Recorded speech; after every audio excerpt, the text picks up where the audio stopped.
Yo, what is up everyone? I'm Carlos and we're Emelet Sauce, and welcome to our new What If series that won't be about anime, but instead about the MCU. And this won't be a regular thing, by the way, we're still going to mainly do anime related videos. So this What If will be our first MCU related What If about the animated series, What If. Now, before we continue, there are spoilers ahead, so if you haven't seen the episodes, don't continue this video. But if you have seen them, or you just don't care about being spoiled, then let's proceed. So, to explain what this What If is about, we'll be going over the episodes from the Marvel animated series, What If. With this, each episode will continue the What If episode they released, and see how that changes the MCU timeline. In some cases, it might have multiple endings, or won't have a part dedicated to it. For example, the ending of episode 4, What If Doctor Strange lost his heart instead of his hand. Since that ending, everything was erased, so we can't really continue that one. Also, we would skip any movies that wouldn't be affected by the What If we are talking about, until after Endgame. Now that everything's explained, let's ponder the question, what if Marvel's What If about Captain Carter continued?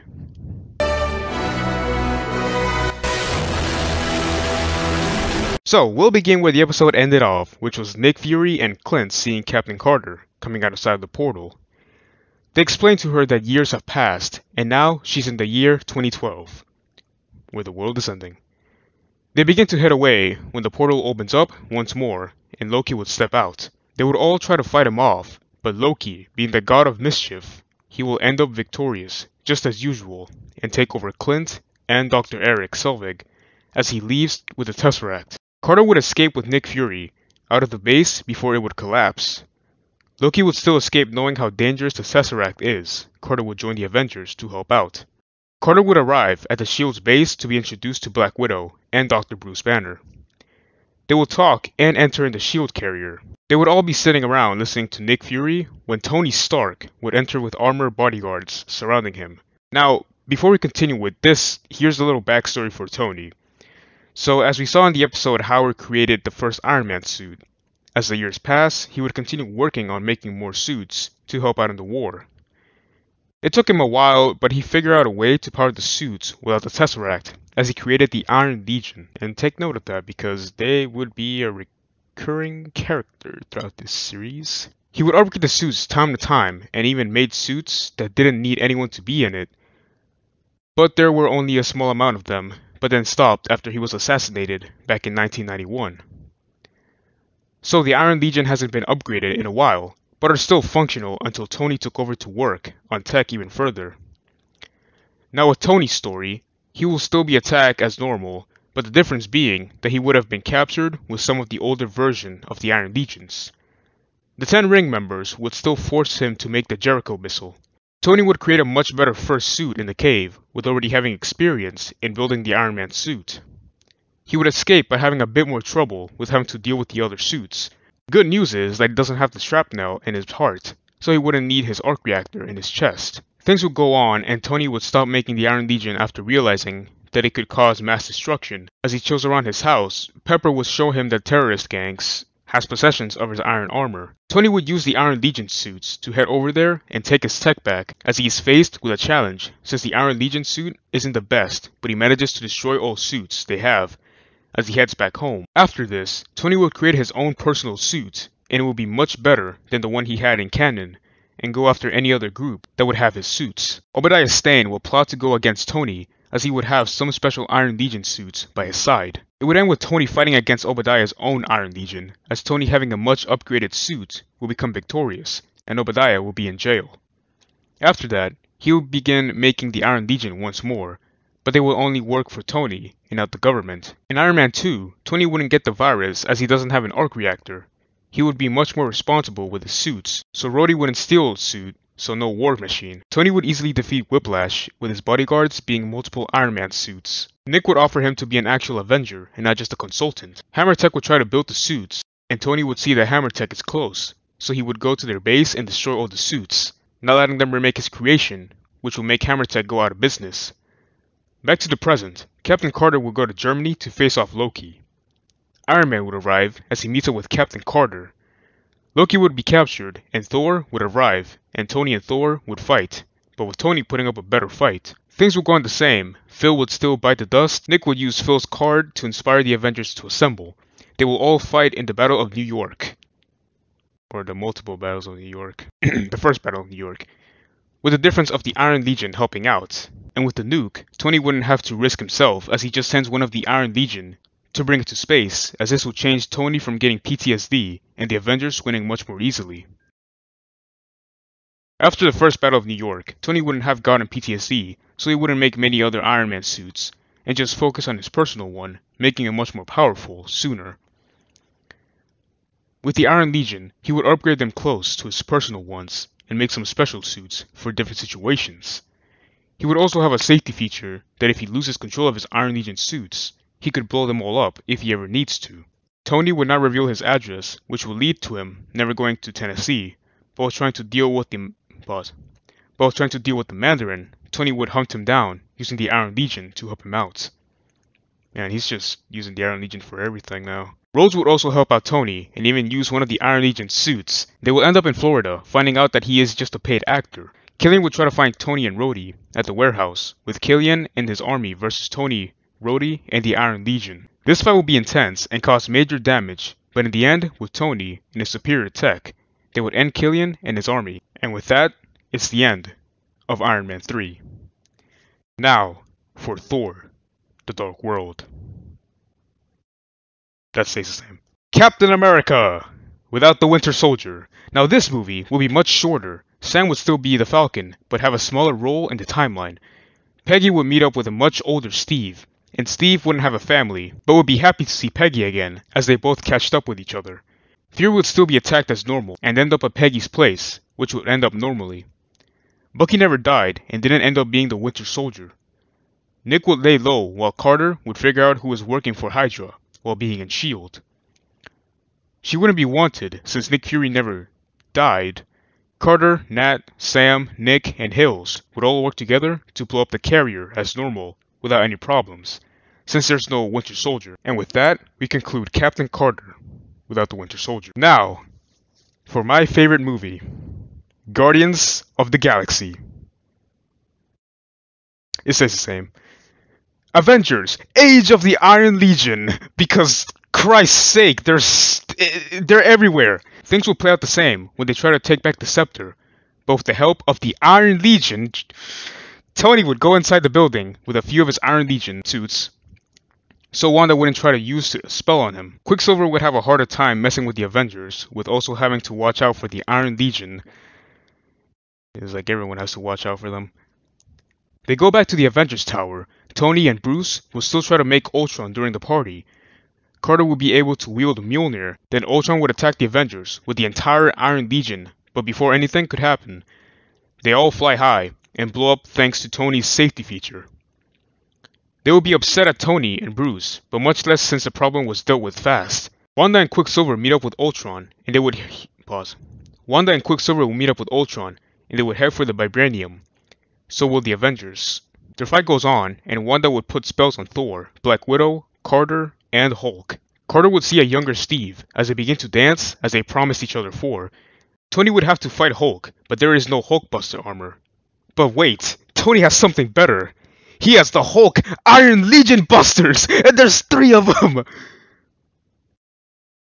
As they all would gang up on Hulk, and they would knock him out so much easier, plus Hulk causes much less damage than usual, but still destroys some of the city. They stay at Clint's house, and things play out the same, but less conflict. Thor would leave. Carter, Nat, Clint would go after Ultron, and get the body. Nat will be captured, Vision will still be made, and the battle in Sokovia will go around the same, with the exception of Tony's special Iron Legion helping out and even preventing the death of Quicksilver, and Carter using Thor's hammer a bit during the battle. And Ant-Man stays the same. Yay. Captain America Civil War. So, there is no Civil War. But let me explain. So when Crossbones was about to blow up, the Iron Legion takes Crossbones far away before he blows up, which prevents the Sokovia Accords, and there's no Bucky problem. And the Avengers stick together. Doctor Strange would also stay the same. And Guardians of the Galaxy would also stay the same. Spider-Man Homecoming. This movie will go the same, without any scenes of Iron Man and no Stark suit. Unfortunately. So yeah, the plot would go the same, but Spider-Man wouldn't have a mentor or someone to look up to, and he would be his own hero. He will be using his homemade suit during the beginning, but eventually he will make a better suit, resembling a more classical Spider-Man suit. During the battle on the boat, Peter would be there fighting, but the Iron Legion would also arrive, and one of the suits gets damaged. Good. Peter spots the suit and takes it with him, as he figured it wouldn't be a good idea to leave it there, lying around. As he's taking it, trying to find a place he can throw it away, he begins to tamper with the suit and gets ideas on making gadgets. He then delivers the rest of the suit to the Avengers Tower, webbing it up against a wall. The rest of the movie goes on similarly, but the Vulture doesn't know Peter's identity, and he's taken out. Post-credits scene. Back on the Avengers Tower, Tony asks Friday for a report on the Iron Legion, and Friday states that there's a suit missing, as Tony asks for the coordinates on the missing suit. Friday reveals the location of the missing suit. Queens, New York.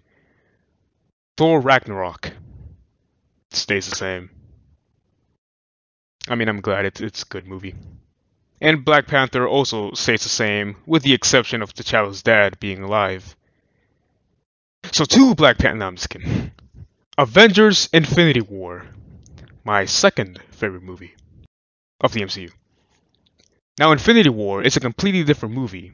Hulk would still be sent back to Earth and warn Doctor Strange that Thanos is coming. Doctor Strange will go to get Tony, and he will be filled in on what's about to happen. Tony would assemble the Avengers, which consists of Captain Carter, Black Widow, Falcon, Wanda, Quicksilver, Vision, War Machine, as he finally got his own suit, and Tony gives Banner a suit of his own. The Black Order arrives at New York, as every supervillain does. And the Iron Legion begin to evacuate the city, as the Avengers begin to brawl it out with the Black Order. As he's currently on a field trip, Peter notices the alien ship and suits up as he heads over there. Spider-Man arrives and sees the Avengers as he freaks out a bit. He begins to help out the heroes battling the Black Order, as he also introduces himself to everyone. The Avengers and Spider-Man end up victorious against the battle with the Black Order. Banner, however, reveals to everyone that none of them were... Banner, however, reveals to everyone that none of them were Thanos, but just Thanos' goons, and Spider-Man questions who's Thanos. As Banner is explaining everything to Spider-Man, Doctor Strange looks through every possible scenario to see if they're victorious in any of them. Everyone looks at Doctor Strange to see if he's okay. Then Doctor Strange stops and reveals to them that he was looking through every possible outcome to see how many they would win. Tony asks how many did he see, as Doctor Strange reveals that he saw one. They all head to the Avengers Tower, and Peter begins to freak out as he's stepping into the building of Earth's mightiest heroes. Banner begins to explain everything about Thanos' plan and all of the 6 Infinity Stones. In space, Thor and the Guardians have the same events play out. Back on Earth, the Avengers are thinking of a plan to beat Thanos. Captain Carter makes a call to King T'Chaka, explaining their situation and asks for their help. King T'Chaka agrees to help them and sends T'Challa, the Black Panther, and his army. While this is happening, Thor gets his Stormbreaker and they call in the Guardians, telling them to go to Earth. Thor arrives on Earth in the Avengers Tower, meeting up with the Avengers, and introduces his new friends, the Rabbit and Tree. Rocket and Groot introduce themselves seriously this time. Well, I don't know about Groot, but they do say that backup would arrive soon, so... Hooray! Tony will start to forge armor for the Avengers as extra protection, and some for the Guardians when they arrive. Then a portal opens up, and an enormous ship arrives on top of New York. The ship starts blasting at New York, destroying a good amount of the city. Then the mad Titan Thanos appears, wielding the gauntlet with 4 Infinity Stones. Power, space, reality, and soul. Then, the Avengers ready up and begin to head out. Spider-Man starts to freak out, saying that wouldn't it be better to wait for the backup to arrive. But Captain Carter will go up to Peter, calming him down, and giving him a similar speech that Hawkeye gave to Wanda in Age of Ultron, as he tells Peter that once he walks out of those doors, he would be an Avenger. Then all the Avengers will go out and face off against Thanos. Carter will step up and speak to Thanos, as she states that they will not let him erase half of the universe. But Thanos takes a step closer, stating that he is inevitable. Then the rest of the Guardians of the Galaxy arrive, and Rocket will be happy, but then ask where's Gamora, as Quill looks at Rocket, then faces to Thanos, and points that he killed her. Then Black Panther and his army arrive at New York, and the Iron Legion forms up. As everyone gathers up, Captain Carter tightens her shield brace, as she says, "Avengers, assemble." As they all charge at Thanos' army and begin to fight in the city of New York. Everyone gives it their all, fighting till their last breath. The fight goes on for a long time, and Captain Carter, Iron Man, and Thor make their way towards Thanos as they face off against him. They all fight and try to get the gauntlet off Thanos. Captain Carter gets close and tries to get the gauntlet away, but Thanos activates the Power Stone and breaks her shield. Iron Man begins to shoot beams at Thanos, but he uses the Reality Stone to turn the beams into bombs and sends them back to Iron Man. Iron Man is hit and surrounded by smoke, but as the smoke clears, Thanos grabs onto Iron Man's face and rips off the helmet, but Tony uses his nanotech to form another one. One of the suits from the Iron Legion arrives to help Tony and charges at Thanos, but with one swing from Thanos with the Power Stone activated, destroys the suit in an instant. Let's go, baby!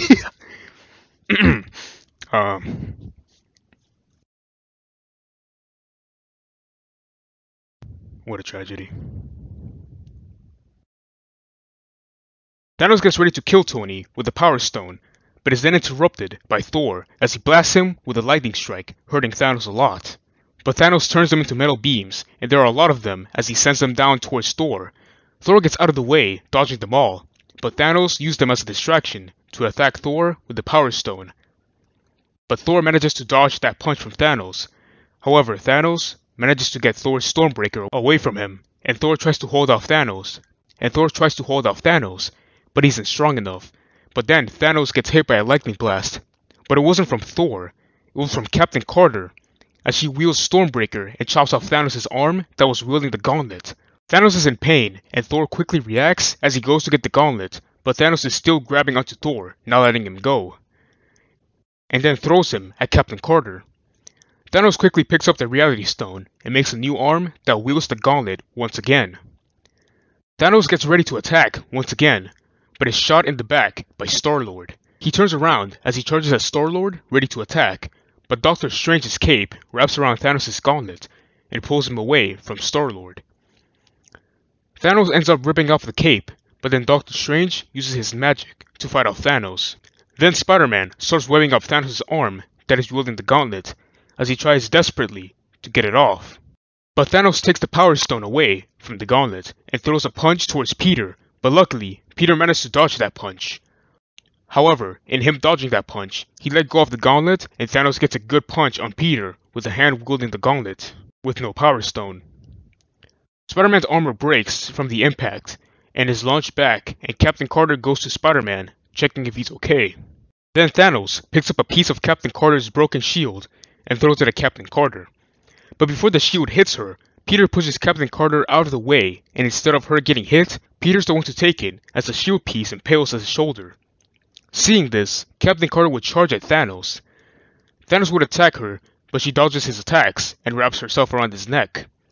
Then Doctor Strange will use his magic to keep Thanos in place. Tony will be blasting Thanos in the chest. Star-Lord will be holding Thanos' regular arm down. Spider-Man will slowly get up and pull out the shield from his shoulder and web up Thanos' gauntlet arm and pulls it as hard as he can. Then Thor, wielding Stormbreaker, will chop off Thanos' gauntlet arm and stab Thanos' chest with Stormbreaker, as he says he'll die for that. Peter Quill would scream at Thanos, telling him that he'll pay for killing Gamora, and Thanos looks at Quill, saying he had to, as Thor chops off his head immediately after those words came out of Thanos' mouth. The rest of the Avengers will finish off Thanos' army. Carter will go up to Peter, saying that she is proud and that he is a true Avenger. Tony, Doctor Strange, and Thor will be thinking on what to do with the stones, as Thor keeps the Power Stone, and Doctor Strange will send the rest to the far corners of the universe. With this, the Avengers are victorious and head back to the Avengers Tower to eat shawarma. The Guardians leave, but Thor doesn't go with them.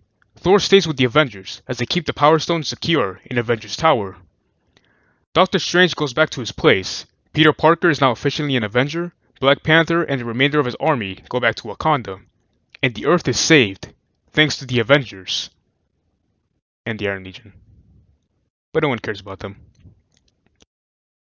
Also, the movie Ant-Man and the Wasp stays the same, with the only difference being that Scott isn't on house arrest, Hank Pym isn't mad at him for working with the Avengers, and they don't get dusted in the end, so they're able to pull Scott out of the quantum realm.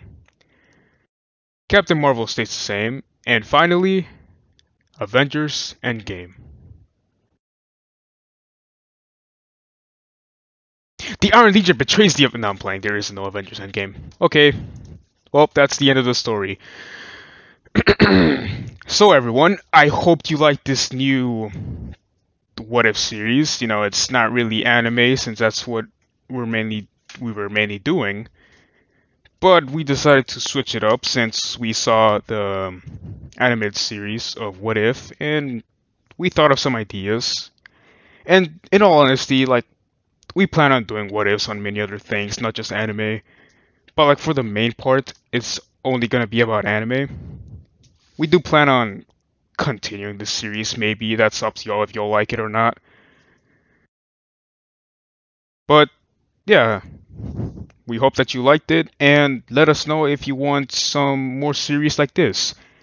You know, like something that isn't just about anime, maybe something about games or any other types of TV shows.